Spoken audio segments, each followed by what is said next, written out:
સ્વાગત છે। ભાવનગરમાં ગઢેજી પ્રોજેક્ટ મુદ્દે નોટિસ અપાતા મોટી સંખ્યામાં રહીશોએ રેલી સ્વરૂપે મહાનગરપાલિકાએ પહોંચી કમિશનરને આવેદનપત્ર આપ્યું।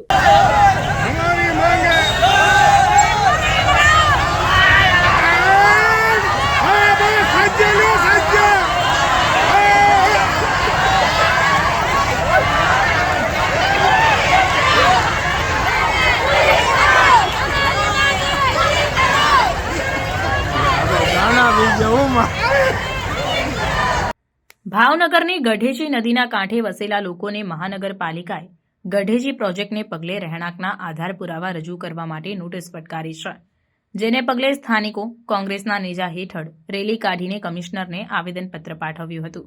આશરે 1500 જેટલા ગઢેજી નદી કાંઠે રહેતા રહેણાંકીઓ દ્વારા રેલી યોજવામાં આવી હતી। આ રેલીમાં કોંગ્રેસના પ્રમુખ સહિત નગરસેવકો પણ જોડાયા હતા।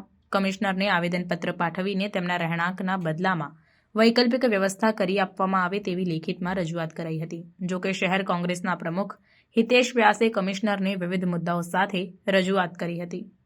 રિપોર્ટર ફિરોઝ મલિક, ભાવનગર।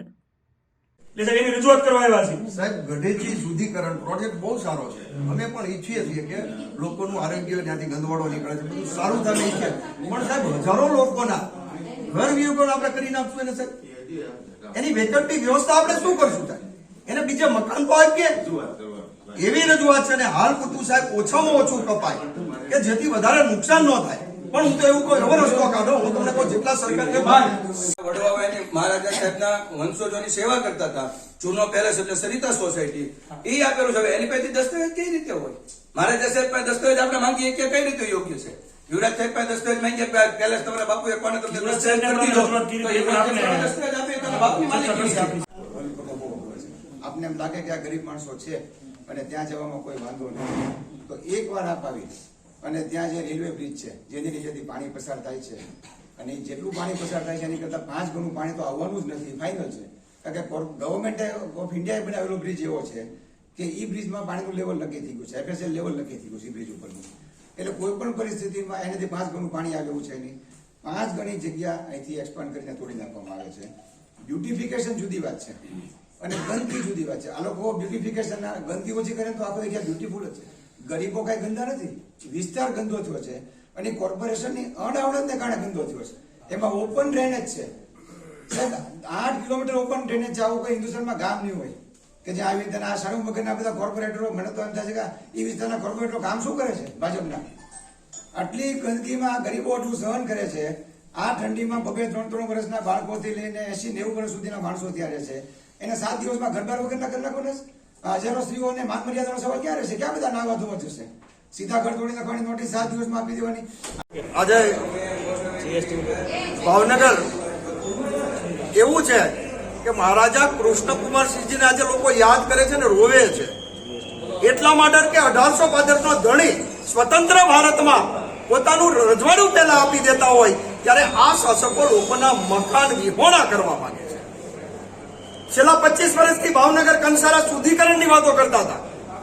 બહુ સારી વાત છે કે ભાવનગરમાં અવનવું કાંઈક સારું બને, પણ હું એવું માનું છું આખા દેશમાં એક જ પ્રોજેક્ટ એવો છે જેના 3 નામ આપવામાં આવ્યા, 3 વાર ખાતમુહૂર્ત કરવામાં આવ્યા। પહેલું નામ કંસારા શુદ્ધિકરણ, બીજું એટલે કંસારા નવીનીકરણ। ગઢેજી શુદ્ધિકરણની વાત કરે છે, 70 કરોડ રૂપિયા શાસકોએ ફાળવ્યા અને 1000 લોકોના મકાન ને નોટિસ આપવામાં આવે કે તમે તમારા મકાન ખાલી કરીને વયા જજો। શા માટે? તમે પેલો કંસારો પૂરો તો કરો। હું તો એમ કહું છું કે આ લોકોને વૈકલ્પિક વ્યવસ્થા આપે, બીજા મકાનો આપે। આજે આવાસ જેટલા સરકારી છે એ મકાનો લગભગ જેને કરોડના મકાન છે એ લોકોને આવાસ આપેલા છે, આ ગરીબ માણસોને આપ્યા નથી। ત્યારે આજે કોંગ્રેસ પક્ષ, ભાવનગર શહેર કોંગ્રેસ સમિતિના આગેવાનો, અમારા હિતેશભાઈ વ્યાસના આગેવાની નીચે આજે બધા આગેવાનો એક સાથે આવ્યા છે અને આ ગરીબના આંસુ લૂછવા છે એની માટે રજૂઆત કરશું અને સમય આવે ગમે એવા આંદોલન કરવા એ માટે કદાચ અમારે પોતાના મોત વાલું કરવું પડે તો અમે કરવા તૈયાર છીએ, પણ આ લોકોના મકાન વગરના અમે કરવા દેશું નહીં, આ પાકી વાત છે।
છે.